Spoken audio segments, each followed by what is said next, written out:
A'udzu billahi minasyaitonir rajim. Bismillahirrahmanirrahim. Alhamdulillahirabbil alamin. Wassalatu wassalamu ala asyrafil anbiya'i wal mursalin sayyidina Muhammadin wa ala alihi wa sahbihi ajmain. Rabbi shrah li sadri wa yassir li amri wahlul 'uqdatam min lisani yafqahu qawli. Assalamualaikum warahmatullahi wabarakatuh.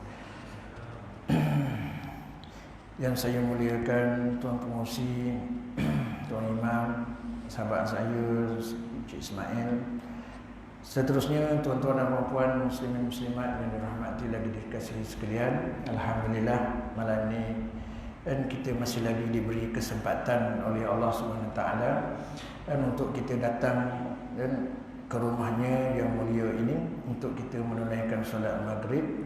Seterusnya kita berada dalam majlis ilmu. Mudah-mudahan keberadaan kita dalam majlis ini Allah Ta'ala akan catat nama-nama kita di sisinya. Amin ya rabbal alamin. Sebelum kita sambung perbincangan daripada kitab Fiqh Janazah, sedikit perkongsian untuk dan sama-sama kita saling mengingati antara satu sama lain, dan iaitu berkenaan dengan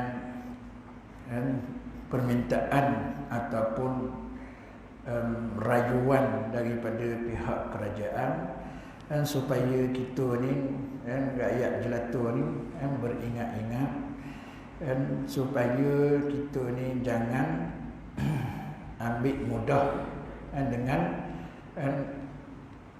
penularan COVID-19 yang kita ni masih belum reda lagi, kita belum selamat lagi, belum berjaya lagi.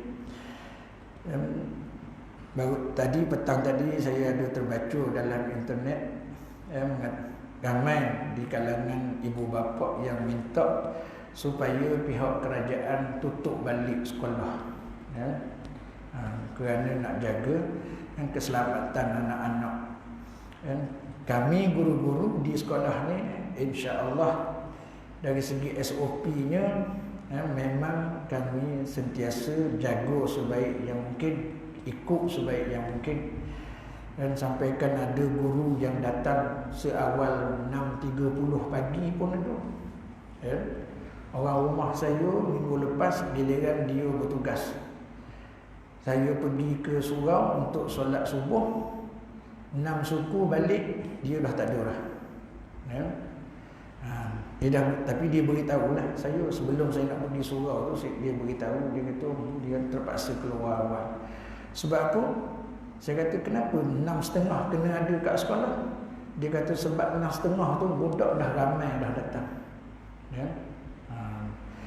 Kemudian dari segi makan budak kita dah ambil suhu dia, kemudian pastikan dia beratur masuk kelas mengikut jarak makan dan minumnya, ambil bungkus dekat kantin, kemudian makan dalam kelas dijaga oleh cikgu sampailah waktu balik. Tapi kemudian lepas pada itu dengar pula ada cerita yang tak seronok. Ada orang ambil gambar anak-anak ni semasa pulang daripada sekolah duduk tempat tunggu bas, mereka duduk berhimpun ramai-ramai dan bergurau senda antara satu sama lain, tak ikut SOP. Yang jadi masuk cikgu juga. Cikgu juga yang jadi masuk. Kenapa cikgu tak jaga budak-budak ni? Ya Allah. Pukul 3 petang cikgu tu baru nak keluar daripada sekolah, pastikan anak murid semua dah tak ada. Yang kat luar yang duk menunggu mak bapak tu, takkan itu pun dia nak suruh cikgu jaga juga. Penat cikgu tuan-tuan. Sekarang ni jadual waktu yang baru yang dipanggil penjajaran telah dikeluarkan oleh KPM. Kita ingatkan bila dapat jadual baru ni, waktu sekolah dipendekkanlah sikit. Kalau sebelum ni balik, kalau sekolah saya sebelum ni balik pukul 1, ingatkan jadual baru sempena PKP ni balik pukul 12 kan.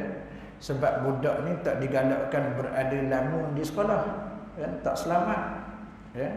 Rupa-rupanya ada sekolah yang makin lewat pun ada kan.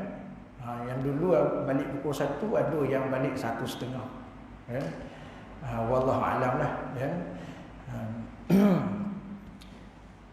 Tapi itulah kan, tadi terbaca tadi kata kan, ada permintaan daripada kan, ibu bapa dan juga pegawai-pegawai pendidikan sendiri kan, yang minta KPM kalau boleh tutup semula sekolah kan. Itu yang pertama. Yang kedua kan, kepada tuan-tuan yang suka lepas mayang tu pergi mengetel kat mana-mana restoran, tolong jaga, pakai topeng pelitup muka tu kan, masuk kedai pastikan tulis nama dalam buku, ambil suhu dan duduk di meja makan tu dalam keadaan jarak dia kan, 1 meter. Sebab apa? Sebab dah ada orang yang kena saman kan. Kementerian Kesihatan kan, dia menyaman orang yang duduk dalam kedai dan yang tidak mempedulikan apa ni jarak dia tu kan. Kemudian bila ditanya nama dan nombor telefon, tak ada dalam buku kan. Dalam buku dekat pintu masuk restoran tu nama dia tak ada. Maknanya dia masuk tu dia tak tulis nama, dia tak ambil suhu kan. Parah tuan-tuan, 1000 kena kan. Anak saya yang belajar dekat IPG Kota Kinabalu tu, dia beritahu saya 2 hari lepas, dia kata kawan dia student IPG disaman RM1,000 ya. Maknanya saman RM1,000 kerana langgar SOP ni tak kira, student pun kena kan? Jadi beringatlah pokok kan, kalau tidak kita, mungkin anak-anak kita kan? Jaga SOP ni. Kemudian ada pula saya dapat minggu lepas kan, ada orang forwardkan satu WhatsApp, ada sebuah sekolah di Kelantan, Kementerian Kesihatan masuk ke dalam kawasan sekolah dengan berpakaian preman, pakai biasa, tak pakai uniform putih dia tu lah. Dia buat apa? Dan dia tengok kantin kan? Dan ada satu sekolah tu kan? Wallahu alam nama sekolah tu kan? Ada guru yang makan di kantin. Guru tu kena, pengusaha kantin pun kena, guru besar dekat pejabat pun kena kan? Sekolah saya baru ni sempatlah makan satu hari tu kan? Tapi bila saya forward mesej tu pada guru besar, terus keluar arahan, lepas ni semua cikgu makan dalam bilik guru masing-masing kan? Beli tapak bungkus makan dalam bilik guru kan? Jangan main-main tuan-tuan, kita bimbang takut kan? Pihak yang diberi kuasa untuk menyaman tu kan? Kalau mereka datang dengan kenderaan rasmi berpakaian uniform, kita nampak jauh, InsyaAllah cepat-cepat kita boleh cabut lagi kan. Takut dia berpakaian biasa kan? Kita ingatkan kawan-kawan kita sama-sama satu taman, tengok dia pegang bahu kita, dia tanya kan, nama dengan nombor telefon ada tak dalam buku. Tergagap-gagap nak jawab kan, dia pun terus keluar. Sekarang ni saman terus, tak ada beri nasihat dah kan. Sebab rakyat Malaysia ni kan terlalu manjur, sikit-sikit asyik nasihat je. Eloklah tu kan. Saya sebenarnya setuju kan dengan tindakan saman tu, tapi kalau boleh kan budak-budak student apa semua ni eloknya kan janganlah sampai 1,000 kan. RM50 okey lah tu kan.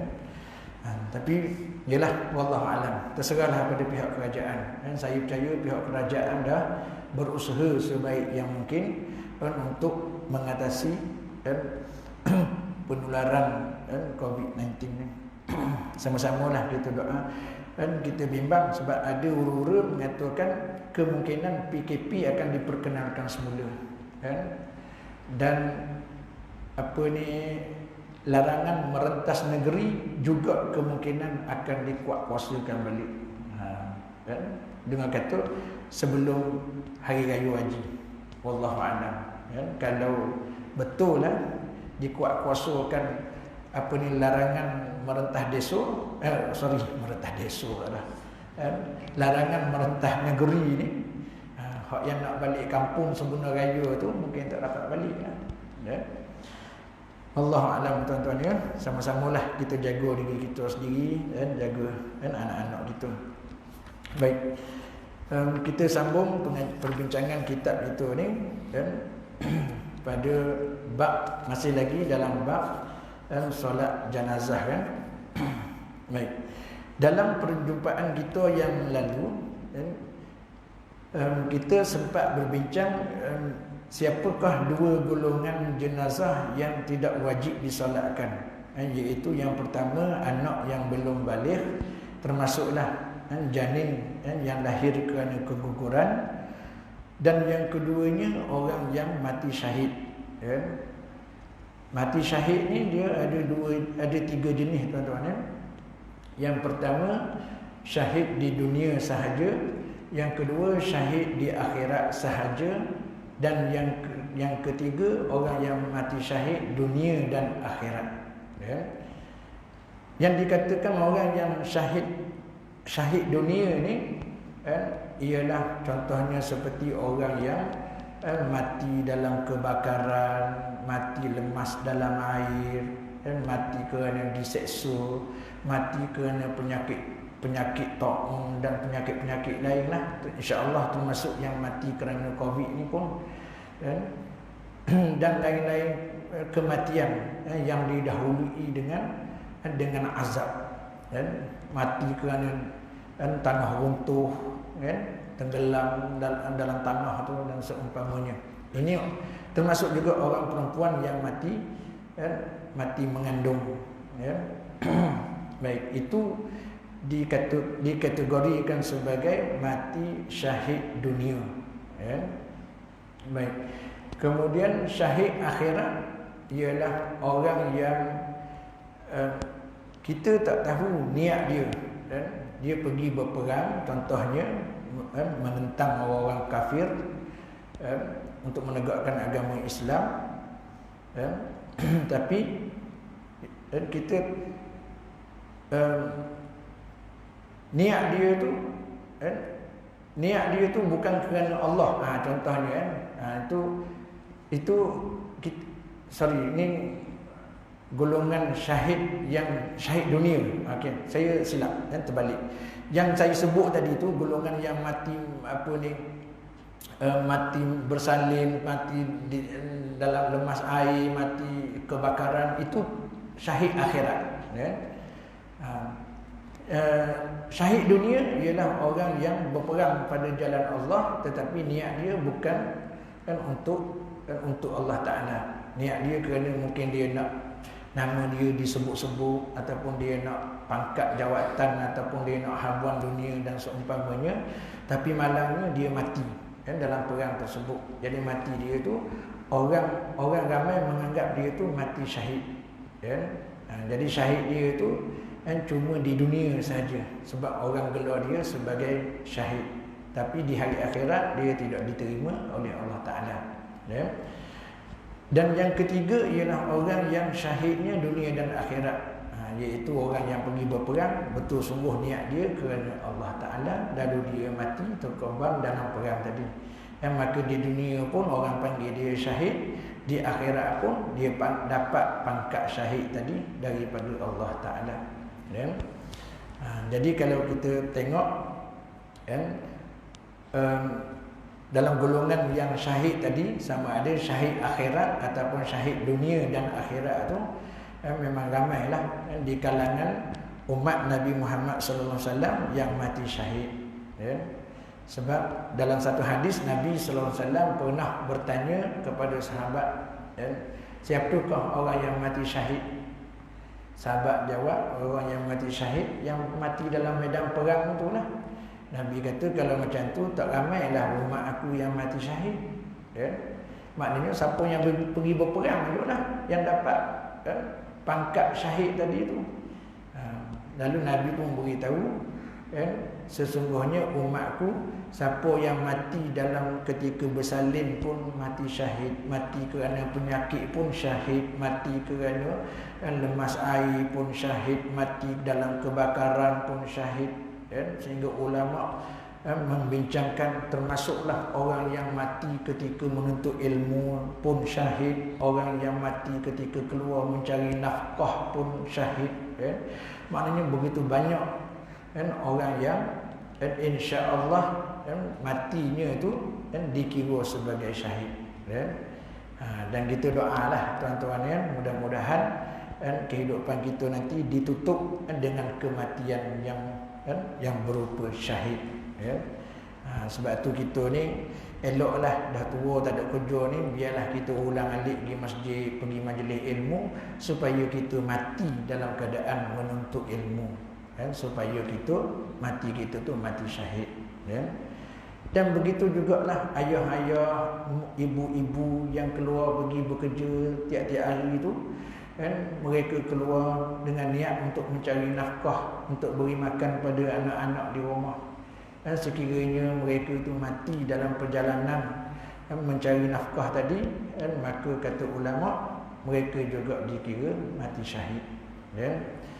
Jadi peluang nak mati syahid ni memang banyaklah, insya-Allah kita boleh untuk mati syahid tadi.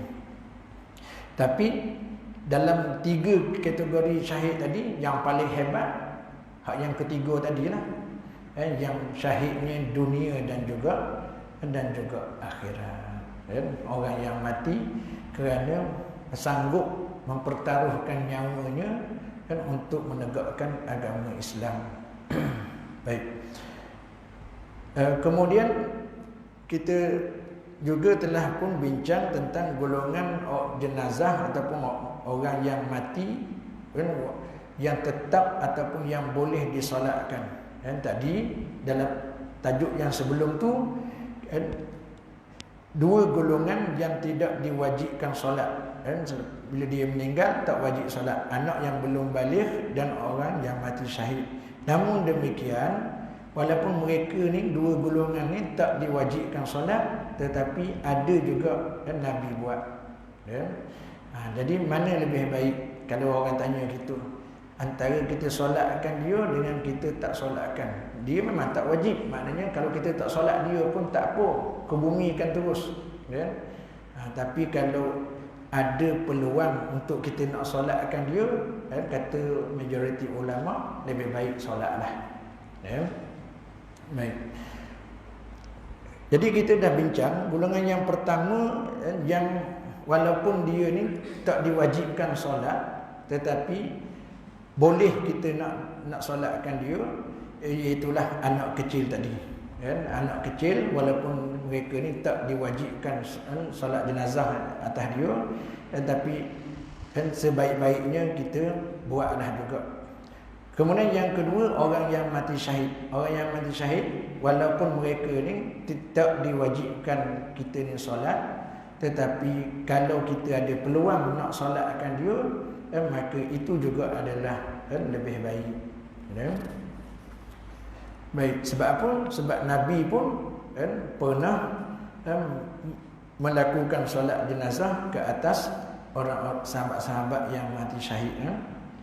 Terutamanya pak saudara Nabi Sayyidina Bilal Hamzah bin Abdul Muttalib.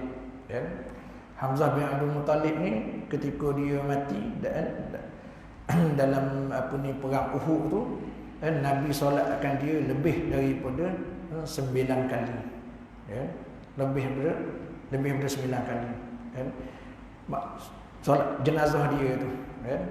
Macam mana cara Nabi solatkan, nanti kita akan jumpa selepas ni. Baik. Kemudian golongan yang ketiga, kita sambung malam ni.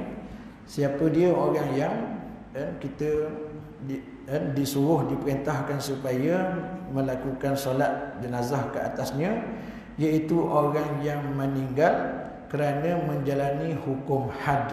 Had ni hudud lah. Ada kesalahan dalam Islam ni yang dihukum dengan hukum had, hudud. Ada kesalahan yang dihukum dengan qisas, dan ada kesalahan yang dihukum dengan ta'zir. Jadi ada 3 jenis hukuman dalam Islam. Qisas ni maknanya balas balik. Orang kita bunuh orang, kita pun kena bunuh. Kita cederakan orang, contohnya kita pelempang orang, kita pun dikenakan juga pelempang yang sama. Kalau kita bergaduh dengan orang tu, kita cungkil mata dia, kita butulkan mata dia, maka kita juga akan dikenakan hukuman yang sama. Mata kita pun kena cungkil juga. Ini nama dia hukum qisas.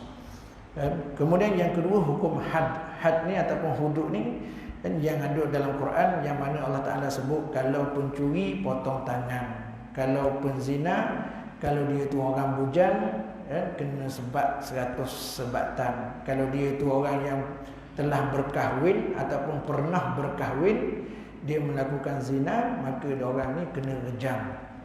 Ni hukum-hukum yang ada dalam Quran, termasuk orang yang minum arak apa semua tu, itu nama dia had. Yang ta'zir ni ialah hukum yang ditetapkan oleh pihak pemerintah. Contohnya orang yang tak puasa dalam bulan Ramadan, apa pihak pemerintah boleh buat? Contohnya dipenjarakan dia, kemudian tak diberi makan daripada pagi sampai ke petang. Itu jenis hukuman tu dipanggil ta'zir. Ataupun orang yang tak semayang Jumaat. Sebab hukum qisas tak ada, hukum hudud pun tak ada dalam Quran, dalam hadis. Dan orang yang sembahyang Jumaat ni hendaklah dirotan sebanyak 100 kali. Tak ada dalam hadis, dalam Quran. Jadi yang tak ada dalam hadis dan Quran ni, pihak pemerintah dia akan bermuzakarah dan dia akan bincang. Kita nak buat hukuman apa kalau ada orang yang tak pergi sembahyang Jumaat. Maka diputuskan. Contohnya hendaklah dia tu ditangkap dan dipenjarakan. Berapa lama? 3 hari. Itu nama dia ta'zir. Termasuklah denda yang berupa mata wang. Buat salah ni hendaklah didenda RM1,000. Itu nama dia hukum ta'zir. Baik. Jadi antara hukum kesalahan yang dikenakan hukuman had ni dalam Quran, Tuhan sebut mencuri. As-sariqu was-sariqatu faqta'u aydiyahuma. Allah Ta'ala kata pencuri laki-laki dan pencuri perempuan, maka bila sabit kesalahan dia, sama ada bukti ataupun ada saksi ataupun ada pengakuan daripada dia sendiri, maka potonglah tangan mereka berdua. Maknanya orang, sama ada lelaki itu pencuri ataupun perempuan. Kemudian ayat tentang kesalahan melakukan zina pun Allah Ta'ala sebut, dan begitu juga dalam hadis Nabi SAW. Baik. Jadi mana-mana orang yang mati kerana menjalani hukum had, contohnya dia ini seorang pembunuh, dia melakukan kesalahan membunuh, lalu dia dijatuhkan hukuman bunuh, maka dia pun selepas mati dia juga hendaklah disolatkan jenazah dia. Baik. Dalam sebuah hadis Nabi SAW, inna imra'atan min Juhainah atat Nabiyallahi wa hiya hubla minaz zina.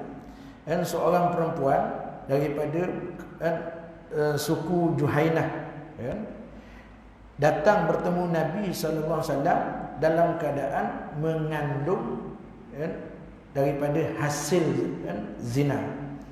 Faqalat, lalu dia pun datang jumpa Nabi, dia pun kata, ya Nabi Allah, asabtu haddan fa'aqimhu alayya. Dan dia pun kata, ya Rasulullah, aku telah melakukan satu kesalahan yang wajib atas aku, kena hukum hudud, maka aku mohon daripada engkau ya Rasulullah, jalankanlah hukum hudud tersebut ke atas aku. Tengok, Ni seorang perempuan yang menyerah diri, kan? Kerana imannya yang hebat, dia takut kepada azab Allah di hari akhirat besok, dan dia datang bertemu Nabi, dia membuat pengakuan, kan? Dan sebenarnya inilah yang berlaku zaman Nabi, kan? Apabila dijatuhkan hukuman rejam ataupun hukuman sebat 100 kali itu, pada zaman Nabi kebanyakannya, kan, kerana melalui pengakuan, kan, si pesalah itu sendiri, kan. Sebab apa? Sebab dalam kes jenayah zina ni, kita nak cari saksi payah, kan? Nak cari saksi payah, kan? Melainkan, kan, kerana bukti, kerana qarinah dia tu, kan, dia mengandung tanpa berkahwin, itu satu, kan? Tapi yang paling banyak berlaku zaman Nabi ni, kan, dijatuhkan hukuman zina tadi tu kerana orang tu sendiri datang, membuat pengakuan, kan? Dia sendiri datang. Baik. Sebab apa? Sebab dia nak, kan, selamat di hari akhirat besok, kan? Nabi kata siapa yang, kan, telah dikenakan hukuman hudud di dunia, dan maka tiada lagi untuknya hukuman di hari akhirat besok. Lalu Nabi pun fada'an Nabiullah sallallahu alaihi wasallam waliyaha. Lalu Nabi pun panggillah wali perempuan tadi, kan? Sama ada ayah dia ke ataupun atuk dia ke, kalau dia ada atuk. Faqala ahsin ilaiha. Nabi pun berpesan kepada, kan, wali perempuan tadi, kan? Kita kata ayah dia lah, kan? Nabi panggil ayah dia, lalu Nabi pun kata ahsin ilaiha, kan? Nabi kata kau jaga, kan, anak kau ni elok-elok, perempuan yang, kan, yang berzina tadi, yang mengandung tu. Nabi kata kepada wali dia, ayah dia, Nabi kata jaga dia, kan? Jaga dia sampai dia ni, kan, selesai bersalin, kan? Maknanya Nabi belum, kan, jatuhkan hukuman lah, kan? Tambah pula dia pregnant, ada anak dalam kandungan. Fa iza wada'at fa'tini biha. Nabi kata bila dia dah bersalin, kan, bawalah dia ni, perempuan ni datang bertemu aku semula. Fa fa'ala, kan? Lalu, kan, wali perempuan tadi pun dia buatlah seperti mana yang Rasulullah suruh. Maknanya dia jaga anak dia tu, dan sampailah anak dia itu, kan, selamat bersalin, dan lalu dia pun serah balik, kan, kepada Rasulullah sallallahu alaihi wasallam. Fa'amara biha Nabiullah sallallahu alaihi wasallam fasyukkat 'alaiha siyabuha. Dan lalu Nabi sallallahu alaihi wasallam pun, kan, perintahkan perempuan tadi untuk, kan, dijalankan hukuman hudud atas dia, dipakaikan pakaian dia untuk menutup aurat dia tu. Summa amara biha farujimat. Dan kemudian, Nabi sallallahu alaihi wasallam, mengarahkan, perempuan tadi supaya direjam, ya. Maknanya perempuan ni dia bukan perempuan anak dara lah, perempuan ni dia pernah berkahwin, tetapi dia melakukan zina, kan? Sebab tu hukum dia Nabi rejam, kan? Dilontar dengan batu, kan? Sampai mati, kan? Summa shalla 'alaiha. Kemudian bila perempuan tadi mati kerana menjalani hukuman hudud tadi itu, kan, maka Nabi sallallahu alaihi wasallam pun, kan, solatkan atas dia, kan? Dimandikan, dikafankan macam biasalah, kan? Lalu Nabi, kan, lakukan solat jenazah atas, kan, mayat perempuan yang berzina tadi. Faqala lahu Umar, kan? Lalu Sayyidina Umar ni pun kata kepada Nabi sallallahu alaihi wasallam, tusalli 'alaiha ya Nabiyullah wa qad zanat. Dan engkau solat atas perempuan ini wahai Rasulullah, sedangkan dia ni penzina, ya. Kan? Sebab Sayyidina Umar ni dia memandang kesalahan zina tu sangat besar, kan? Dan bila Nabi solatkan jenazah dia, Sayyidina Umar ni macam terkejut, kan? Penzina pun disolatkan jenazahnya. Faqala, maka Nabi pun jawab, laqad tabat taubatan law qusimat baina sab'ina min ahli al-madinati lawasi'athum. Lalu Nabi pun kata, wahai Umar, perempuan ini dia telah bertaubat dengan sebenar-benar taubat. Yang mana taubat dia tu, taubat perempuan yang berzina tadi, yang dah mati tu, Nabi kata kalau dibandingkan dengan 70 dengan taubat 70 orang penduduk Madinah, lagi tinggi, lagi hebat taubat perempuan tadi. Taubat perempuan tadi tu Nabi kata tak boleh nak ditanding dengan 70 taubat apa ni orang-orang Madinah. Wa hal wajadta taubatan afdala min an jadat bi nafsiha lillahi ta'ala. Nabi tanya Sayyidina Umar, apakah kamu pernah jumpa orang yang bertaubat yang lebih baik daripada perempuan ini? Mana Nabi puji perempuan tu, walaupun dia melakukan zina. Nabi tanya Sayyidina Umar, pernahkah kamu jumpa seorang yang bertaubat dengan sebenar-benar taubat dan sehingga dia tu sanggup merelakan nyawanya terkorban? Orang yang bertaubat sehingga dia rela nyawa dia tu melayang. Nabi kata tak ada orang yang lebih hebat daripada taubat perempuan. Tengah ulama kata nama perempuan tu wallahu alam lah. Ada yang kata perempuan tu nama dia Nasuha. Dan sebab itu taubat dia dipanggil taubat Nasuha. Wallahu alam lah nama tu. Itu cerita tu saya tak ada dalam hadis, tapi ada orang beritahu perempuan tu nama dia Nasuha. Jadi bila dia bertaubat kepada Allah dengan sedemikian taubat tadi, sehingga dia sanggup mati kerana naknya bertaubat tadi tu, maka Allah, Nabi memuji dia, lalu dia tu taubat dia tu dipanggil taubat Nasuha. Jadi kalau Cik Mai taubat, bukan taubat Nasuha lah, itu taubat Ismail lah tu nama. Baik. Jadi kalau kita tengok sini, seorang perempuan, dia sebenarnya zaman Nabi ni tak kira lelaki perempuan. Ramai di kalangan sahabat yang bila mereka melakukan kesalahan, mereka datang mengakui kesalahan tersebut, dan dia minta supaya dijatuhkan hukuman. Sebab apa? Sebab mereka nampak hukuman di akhirat nanti lebih teruk. Jadi biarlah dia menanggung kesakitan kerana menjalani hukuman di dunia ini supaya mereka selamat di hari akhirat besok. Baik. Jadi perempuan tadi walaupun dia melakukan zina dan mati kerana direjam, Nabi SAW tetap melakukan solat jenazah ke atas dia. Nak menunjukkan apa tu? Nak menunjukkan Nabi ni sangat sayang kepada umat dia. Walaupun umat dia ni pernah buat salah, Nabi tak pernah caci. Nabi tak pernah caci. Sebab tu bila ada orang buat salah, kemudian kita caci orang yang buat salah tadi, perbuatan kita tu berdosa. Kita kata sepatutnya lah, apa pula dosa? Dah orang tu buat jahat dan memang layak dia kena caci. Kita duk kutuk dia memang layak lah.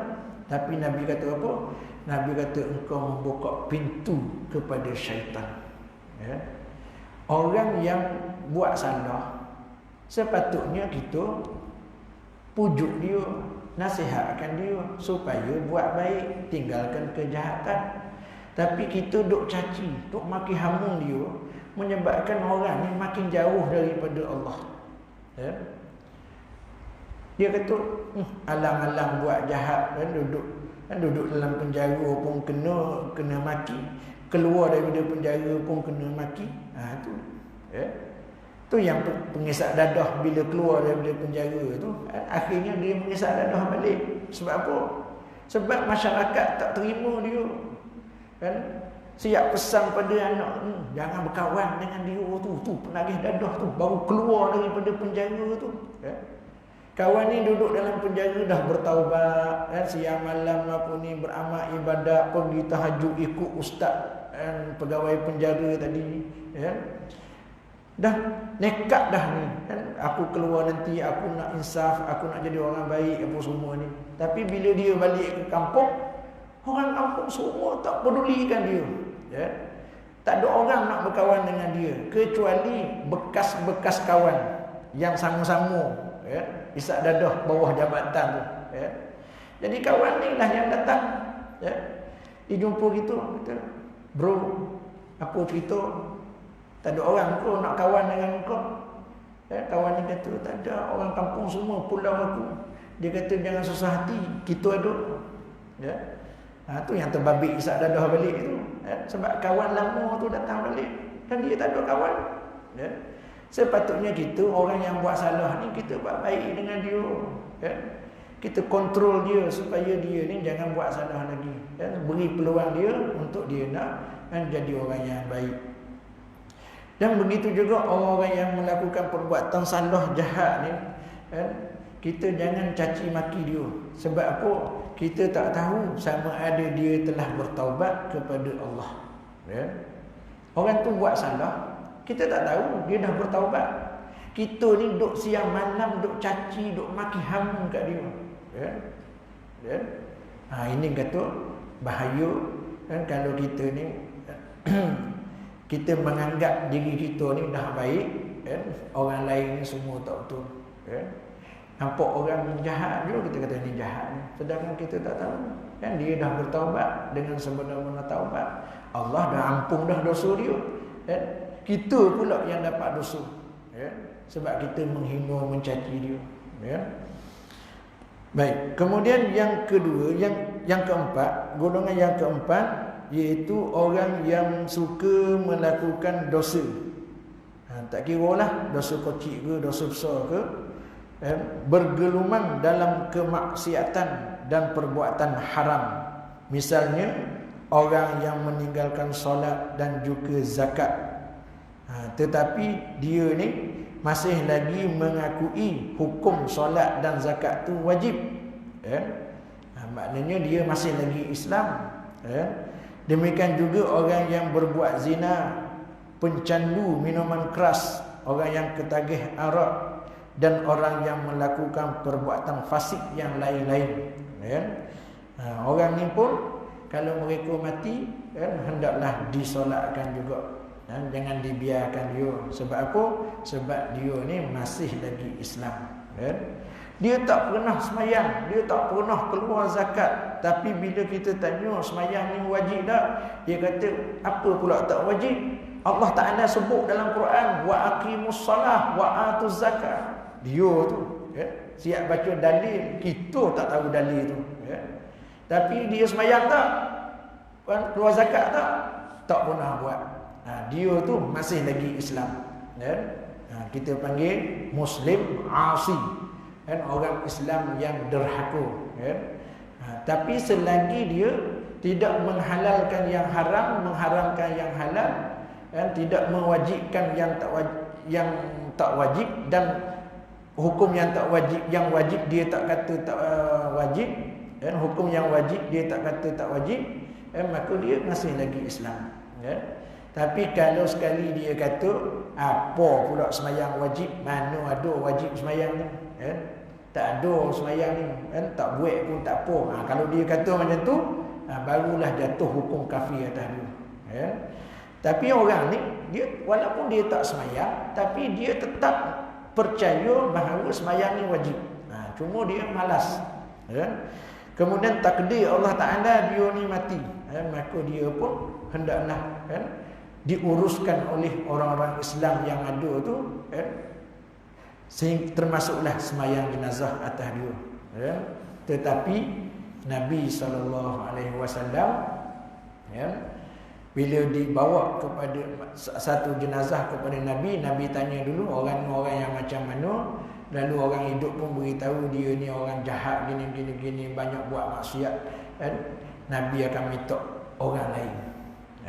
Nabi tak sembahyang, Nabi akan minta orang lain. Nabi kata tolonglah, panggillah kawan kamu yang mana yang lain tu untuk sembahyangkan dia. Nabi tak sembahyang. Sebab apa? Bukan Nabi tak mengiktiraf orang ni masih lagi Islam, tak, tapi sebagai bentuk pendidikan, pengajaran. Nabi nak ajar kepada orang yang hidup ni, kau jangan buat jahat, esok kau mati, Nabi tak akan solatkan kau. Termasuklah orang yang berhutang.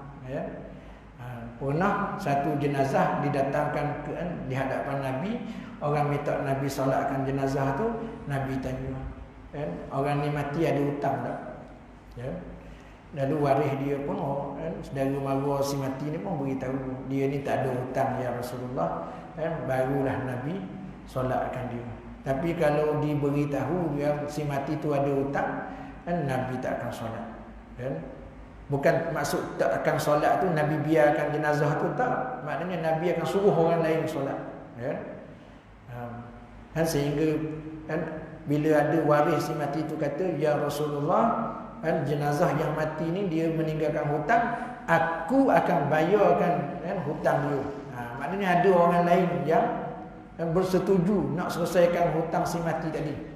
Yang ni Nabi akan solatkan dia. Sebab ada peristiwa yang berlaku, satu jenazah dibawa ke depan Nabi, Nabi tak nak solatkan dia sebab dia berhutang. Tapi ada sahabat yang lain yang berjanji dia akan selesaikan hutang si mati ni. Lalu Nabi pun solat. Selang 2-3 hari lepas tu, Nabi jumpa balik dengan sahabat tadi yang berjanji nak selesaikan hutang kawan dia yang mati tu. Nabi tanya, bagaimana dengan hutang saudara kamu tu? Kawan ni pun jawab, alhamdulillah, aku dah selesaikan hutang tu. Nabi pun alhamdulillah. Allahu akbar, tuan-tuan. Sebab apa Nabi buat gitu? Nabi nak ajar umat dia, kau jangan mati dalam keadaan berhutang. Sebab orang yang mati berhutang ni memang teruk. Tak tahu roh dia tu, tak tahu nak simpan kat mana. Baik. Mereka semua tetap disolatkan. Hanya sahaja sebaiknya para ulama tidak mensolatkan jenazah mereka. Tu kan. Orang yang buat maksiat tadi, orang yang mati dalam keadaan melakukan dosa besar tadi, mereka ni bila mati, mereka tetap disolatkan. Hanya sahaja, kata pengarang kitab ni, sebaik-baiknya para ulama, orang-orang alim ni, jangan solatkan jenazah mereka. Maknanya beri pada orang lain, supaya orang lain jadi imam untuk solat jenazah tadi. Apa tujuan? Sebagai hukuman sekaligus sebagai pelajaran bagi orang-orang seperti mereka. Tengok, kita nak didik masyarakat orang ramai ni supaya engkau jangan buat benda-benda dosa, benda-benda maksiat macam ni. Esok engkau mati, tak ada ustaz yang nak solatkan jenazah engkau. Kita kalau boleh biar kita mati besok, kita nak orang yang datang solat jenazah tu orang-orang alim, ustaz-ustaz apa semua ni. Tapi kerana maksiat dan dosa yang kita buat tu, tak ada orang alim, tak ada ustaz yang nak solatkan jenazah kita. Kita nak ke berlaku macam tu kepada jenazah kita satu hari nanti. Jadi bila kita beringat macam tu, insya-Allah kita akan berhenti daripada melakukan dosa, maksiat dan seumpamanya. Sebab kita takut esok bila kita mati, yang solat kita tu semua kawan-kawan yang jahil-jahil berlaku. Baik tuan-tuan, wallahu alam, setakat tu dulu. InsyaAllah kita sambung pada pertemuan yang akan datang untuk golongan yang seterusnya. Wallahu a'lam, wabillahi taufiq wal hidayah. Wassalamualaikum warahmatullahi wabarakatuh.